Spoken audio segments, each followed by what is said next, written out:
charts have been impressive from a style of play standpoint, and at some point we will show you, not in this broadcast, but down the road, we'll show you a picture of their practice court and the metrics that they're using as Karl Anthony Towns makes a nice basket cut there and gets fed for an easy layup. We'll show the metrics, the shots.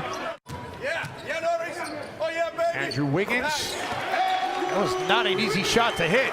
And Andrew connects on his first shot attempt of the game. Do you remember when Andrew used the step back for profit a lot early in his career, and he kind of got rid of the shot a little bit, but he's brought it back here. The unorganized practices, they were playing pickup games basically before training camp started. Towns was really shooting the three well.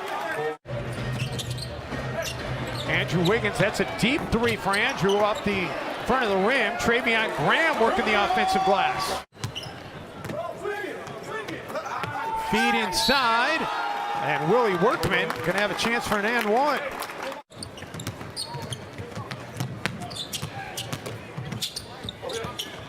Towns will try the three and able to drill it.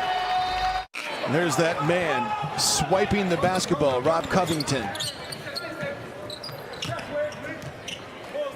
So good to see Rocco back on the floor. It's good to see Andrew Wiggins hitting step-back threes. Yeah, Andrew just takes it back. He does not want to shoot that long two. He steps back into the corner, gets behind the line, and gets paid. Layman will try a three and make a three, making a 12-0 run for Minnesota. Shot rattles in. It's what was a 14-0 run for Minnesota. Andrew Wiggins. How about that? Makes it a 17-2 run. You would not have seen that a year ago. You would not have seen a long pass down the court. Covington probably would have, and other players too, would have tried to score the layup, but he threw it back outside the arc for an NBA three.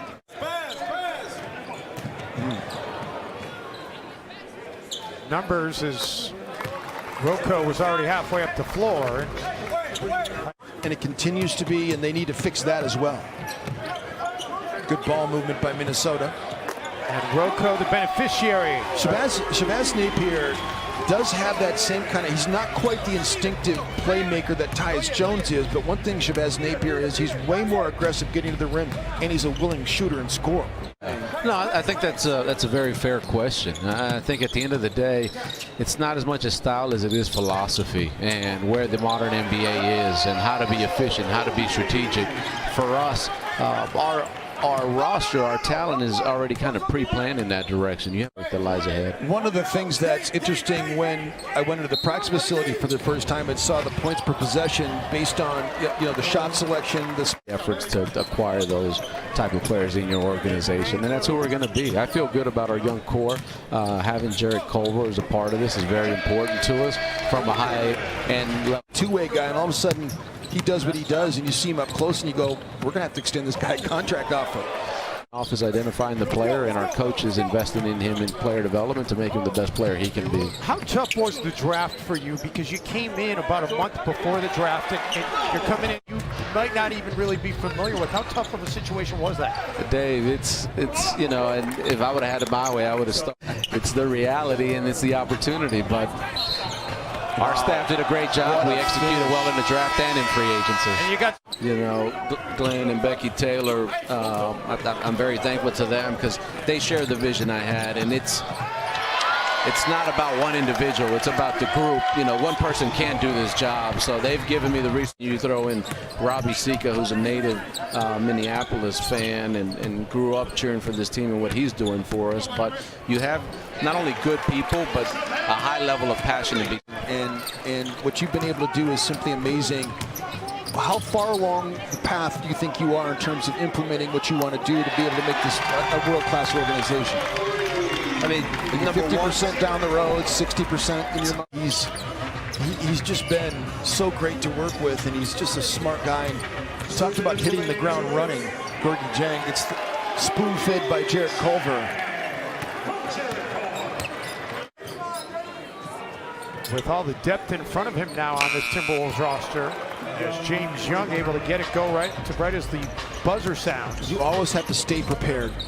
You know, he may not get an opportunity early, but he's gonna have an opportunity. Trevion Graham knocks that down. But what was the thing that bothered Gorgie more than anything? Gorgie can handle what his role will be on the team, but he just wanted to know what his role is going to be on the team. With the transparent.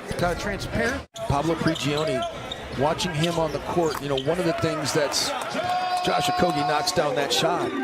One thing that's evident when you watch practice is the coaching staff from top to bottom. Schedule in Milwaukee on Thursday. We will have that game for you here on Fox Sports North coming up on Thursday night. Jake Layman running the floor and then flushes it home. The block by Jake Layman at one end, and the way that Shabazz Napier threw Jake Layman open, it's almost like he was a quarterback to a wide receiver, because he just threw it way ahead of Jake Layman. He ran right underneath the basketball and threw it home.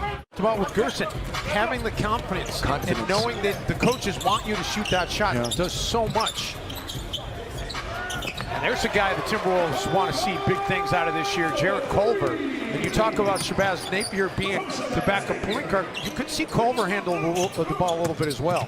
Young man. Well, neither Noel nor Culver got to play in Vegas in the Summer League.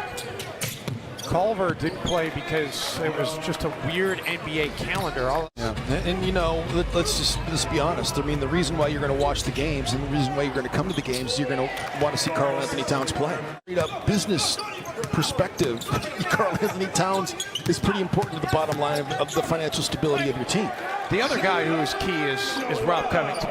And can Rob Covington come back and be healthy, and can he knock down threes and be the defender he was when he was an all defensive player while he was in Philadelphia? And it is interesting that they select Culver and Noel in the draft. Neither one of them worked out for the Timberwolves. Right. Jimmy, talk about the confidence. You've got to be confident to come into the NBA and say, yeah, I want to wear number 23. I mean, that says it all right there. Little floater will go with 0.8 seconds remaining. A very, very good perimeter jump shooter played at Butler, who we haven't seen yet, but he's going to be a two-way guy. Reed gives it up for Noel. Nice ball movement by Minnesota. It all began with the outlet by McLaughlin. Jordan Murphy and Lindo Wigington are two Exhibit 10 players, and so two-way guys, you can pay them a little bit more, right? They're going to be called up. They're going to be brought up and down. You can actually bring any of them up, but Exhibit 10 guys, you know, you can just go to his timeline. Very true. I did not check his timeline to see what to do. See what I'm saying? Jordan McLaughlin's showing some ups right there. Four-year player at USC. Timberwolves will do the Florida tour the last week in February. Day off in Miami. Game. I love this young guy, man. I love Jordan McLaughlin. I think he just knows how to play, knows how to attack. And when you're undersized like that and you have the Jets, you know how to work in the tall timber to be able to finish at the rim. We talked a little bit about kind of the modern approach that this Timberwolves organization and coaching staff is implementing this year. One of the other additions is Ryan Saunders has one of the analytics people for the Timberwolves on the bench this year. Cole Fisher is going to be on the bench all year. There's no question Ryan and Gerson want to make the players fit the philosophy and not the other way around. And Ryan reiterated that before the game tonight, that they are sticking with the philosophy. Says it's a make or miss league, right? So you got to make shots. Put back there by Cooperberg. I think that there's a lot of positives to it. That's going to close it out. Timberwolves had that big run in the second quarter.